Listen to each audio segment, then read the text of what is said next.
Ngayon guys, magluluto ako ng mechadong manok. Yan, may isang buong manok akong tinadtad.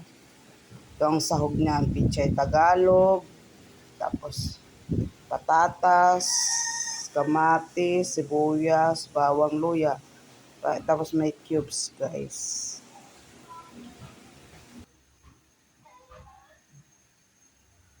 Ngayon guys, pinainit ko yung kawali. Lalagay tayo ng mantika kasi piprito ko muna yung manok bago ko igigisa sa mga ricado. Yan guys. Lalagay ko guys ng langis. Pagpipritoan ko ng manok. Piprito muna ako ng manok. Maglalagay ko ng manok sa kawali guys. Cook.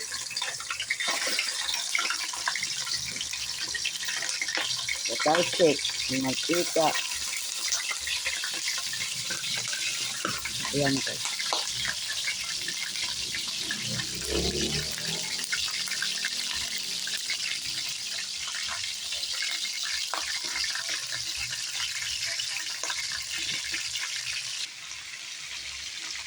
Yan na yan guys. Naprito ko na. Mamaya magigisa na ako guys.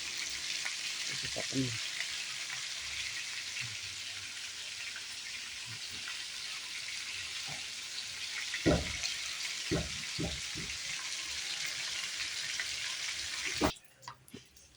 Ngayon guys, igigisa na natin ang bawang. Sasabay na natin ang sibuyas. Pagsasabayin na kaya natin lahat guys.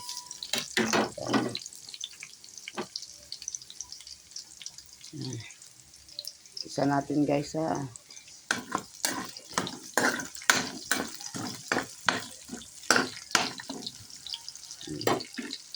Sunod ihulog guys natin yung kamatis. Ayan. Kamatis. Igisa-gisa lang natin guys.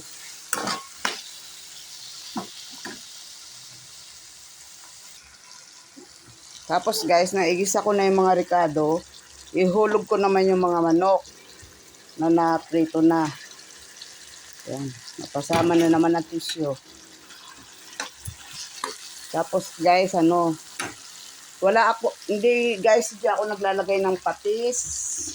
Asin ang pinagtitimpla ko, tsaka North cloves. Nasa inyo na guys kung anong gusto nyong pantimpla. O asin. Ako guys kasi asin. Bawal kasi dito sa bahay ang patis guys. At may mga pasyente kami.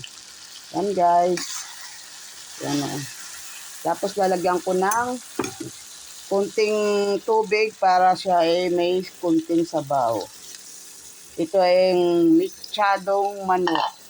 Yan na guys. Tapos isasabay ko yung patatas sa manok kasi matigas yung patatas. Ihuhulog ko na guys ang patatas.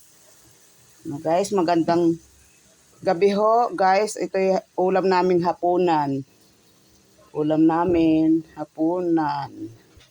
Magandang gabi, magandang umaga, magandang hapon sa inyong lahat guys.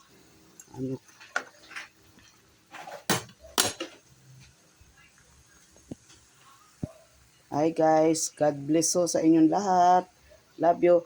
Paki-subscribe naman ng aking YouTube channel, paki-like and share, comment sa baba. Guys, maraming salamat sa inyo. I love you. God bless sa inyong lahat.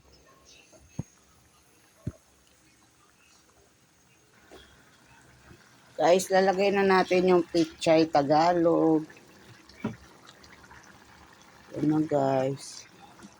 Lagay na natin ang pichay Tagalog. Haluin natin guys.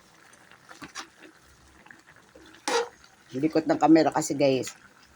Ako yung naghahalo. Ako na yung naghahawak ng cellphone guys. Pag ganyan talaga guys. Pag may tiyaga, may nilaga. Ganyan guys.